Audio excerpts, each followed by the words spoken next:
Hey, Coach Eric here. Hey, look, I'm going to use this GoPro footage to kind of give you an idea. I said GoPro. Actually, it's called Coach's Eye. It will enable me to move this thing in basically a hundredth of a second at a time. But there's a couple things that I want to point out that we are working on and kind of give you some insight on what we're doing to increase the speed and basically to target the area where we have the most to gain in the shortest period of time to start with, as well as working on some longer term skills. But anyway, here's what's going on. We are working on what's called reactive strength. Okay.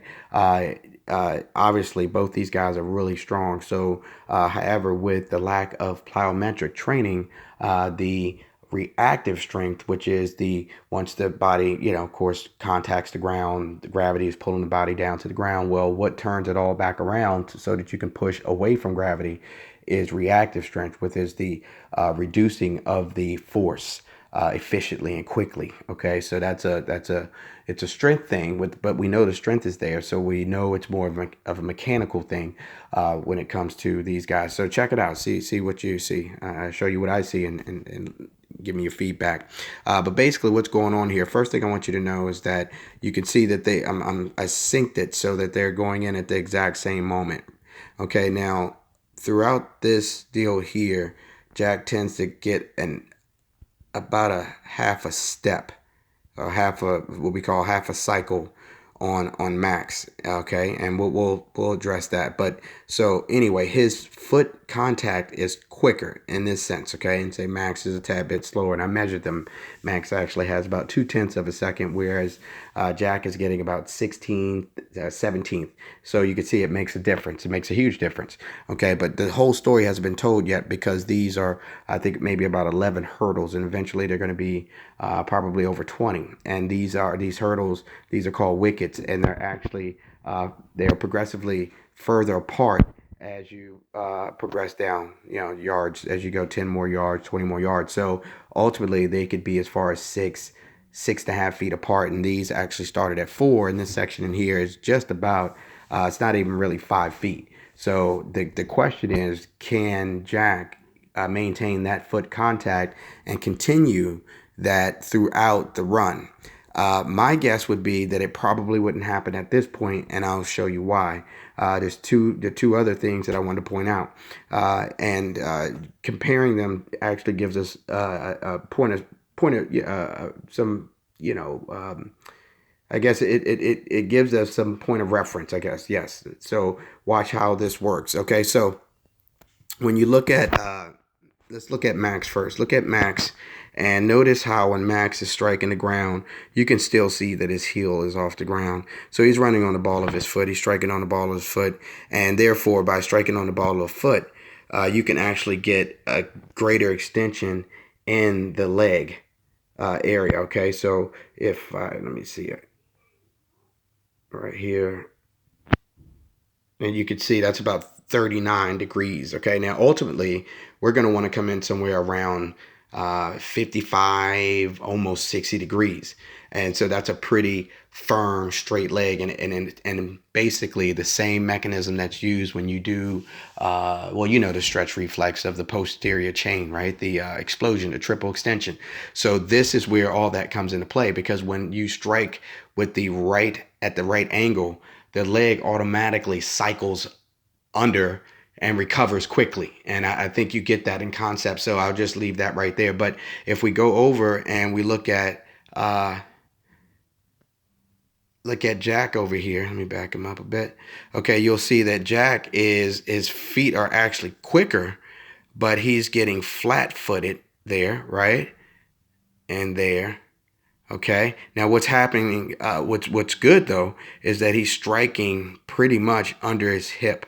He's almost there. As you can see, his foot is probably about 4 inches. It's about 6 inches in front of him. The ball of his foot. When he strikes, we want that foot to be about right. Let's go another click. Right about right there. you see, when he strikes the ground, and his heel wouldn't touch. So if you can imagine how that leg would quickly recover, and he would continue to get that calf smash that we're teaching them. And if you notice right here, he has a pretty good turnover. His right foot is stepping pretty well over the left knee, which is important. Now, if you look at Max here, he does this really well. He has a really high turnover. So you'll notice when look at Max's right leg, look at his calf is truly smashed up against his hamstring, therefore enabling him to step way over his knee. Now, watch what happens. By being able to do that, the knee actually blocks, which is basically the high knee position. It blocks higher, and he has more of a forward progression motion. So look at his right foot in relation to Jack's right foot and the distance, the clearance that he has. So you'll notice when you look at let's look at Jack for a second. So you'll notice because his turnover isn't quite as high, because he lacks a little flexibility in that quad and that hip, you can see he has decent step over, but his foot is already on the way down right here. Notice his right foot, see, is on its way back down to the ground. Okay, therefore limiting your stride distance. Now, if we look over here at Max, we notice that he strikes pretty much under the body, still on the heel, and therefore it gives him a really good high turnover, right? And watch his foot. Let me slide him back a little bit. Okay, watch his foot. See how high that foot is? Now, look at that position, that upright position. Both of them are upright, but with that actual forward motion, right, or that high knee, or that blocking, we should say, with a good 90-degree angle gives him a really good stride distance. So what I'm saying overall is, I think Max would actually he